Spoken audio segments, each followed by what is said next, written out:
চারিদিকে যখন উত্তাল জনতার হুড়োহুড়ি, একখানা ভাঙা চোরা দেহ চলে যায় সব গাড়ি।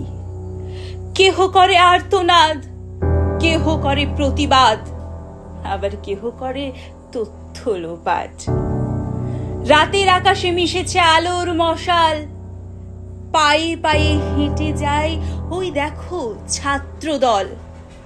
বুদ্ধিজীবী যারা বিকিয়েছে বিবেকের বাণী, কভু কি তাহারা শুনিতে পাননি সন্তান হারা মায়ের কাতরখানি? রাজপথে নেমেছে আজ ছাত্র দল, রাতের আধার দখল নিয়েছে মেয়ের দল। তবু রাজ সরকার রয়েছে চুপ। ওরা কাদের চোখে দিচ্ছে ধুলির ধূপ? পণ্যের বাটখারা নিয়ে বসেছে মন্ত্রালয়, ভাঙা চোরা দেহ আজ চড়া দামে বিক্রি হয়। তবে কি এ দেহ পণ্য? বুদ্ধিজীবীদের কাছে এ ঘটনা বড়ই নগণ্য।